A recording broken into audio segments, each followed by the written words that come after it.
روشنی کے سفر کے نئے ولاگ میں آپ اپنے میزبان آفتاب احمد خانزادہ کے ساتھ ہیں۔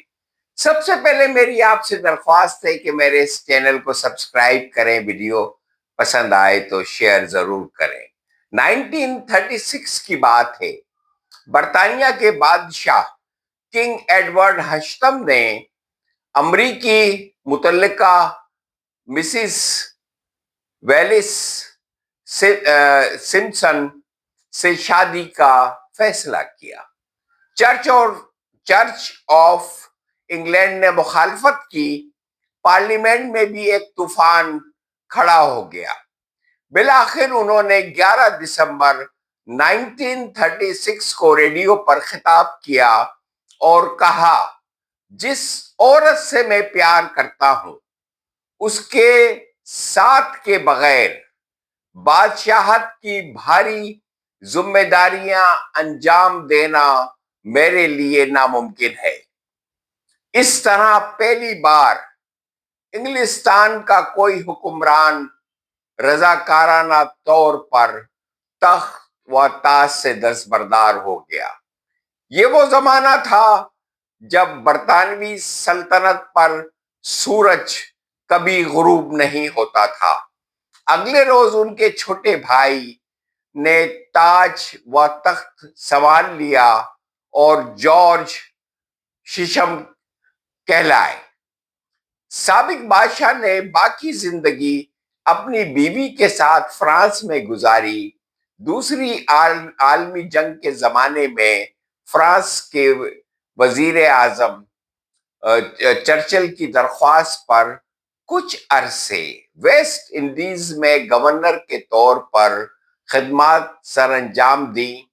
وہ صرف خاندان کے بزرگوں کی آخری رسومات میں شرکت کے لیے انگلستان آتے رہے۔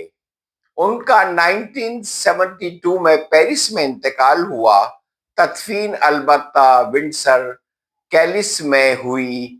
ویلس کا انتقال 1986 میں ہوا اور شوہر کے پہلو میں تدفین ان کی ہوئی۔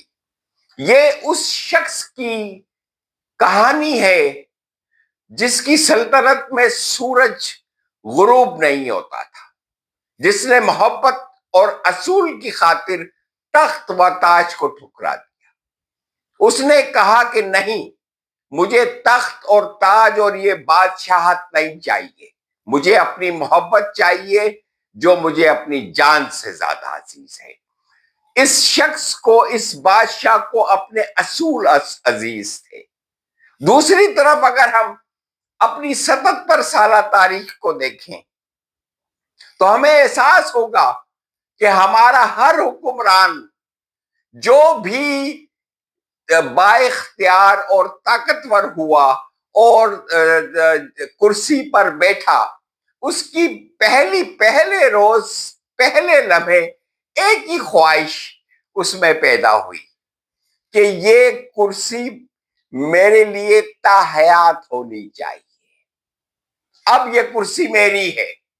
اور انہوں نے اس 77 سالہ تاریخ میں پاکستان کی، انہوں نے اپنے مشیروں کو جمع کیا، ایسے لوگوں کو جمع کیا کہ مجھے طور اور طریقوں بتائے جائیں، وہ طریقے نکالیں کہ یہ کرسی تا حیات میں اس کرسی پر بیٹھا رہوں، اور ان کا جاہ و جلال، ان کی شان و شوکت آج تک جاری اور ساری ہے۔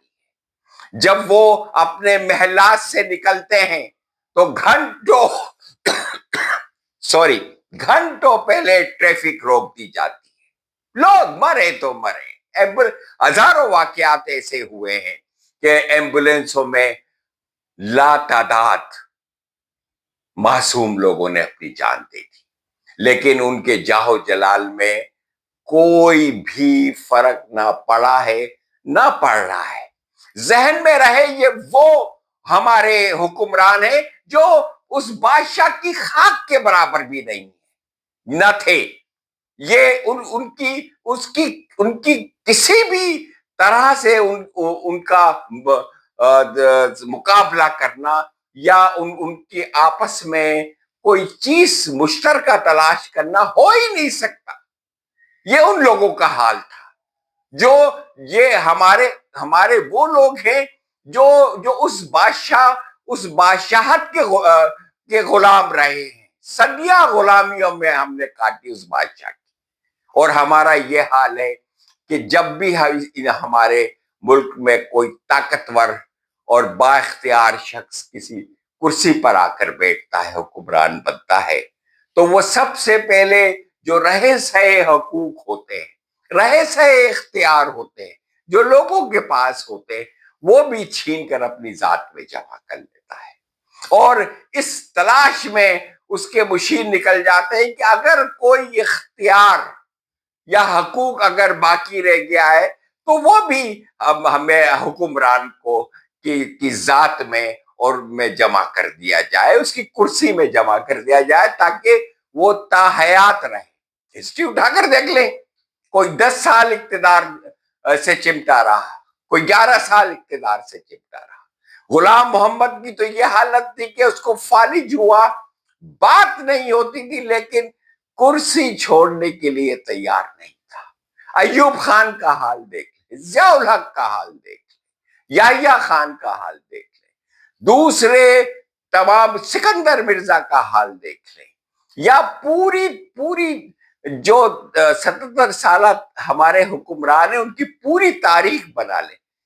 چند کو چھوڑ کر، ایک آدھ کو چھوڑ کر، سب کے سب ماشاءاللہ وہ لوگ تھے اور ہیں جو یہ چاہتے ہی نہیں ہے کہ یہ کرسی سے کسی طرح سے بھی وہ چھوڑے اور چپ چاپ واپس عوام میں جا کر شامل ہو جائے.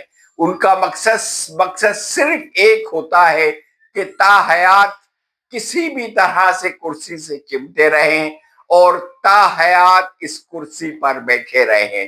اب موجودہ حکمران کو دیکھ رہے ہیں، وہ بھی سارا دن رات اسی شب و روز میں گزار رہے ہیں کہ کس طرح سے ان کا اقتدار تا قیامت یا تا حیات رہتا ہے. اب دیکھتے ہیں کہ آیا ان کی خواہش پوری ہوتی ہے یا عوام کی خواہش پوری ہوتی ہے. خدا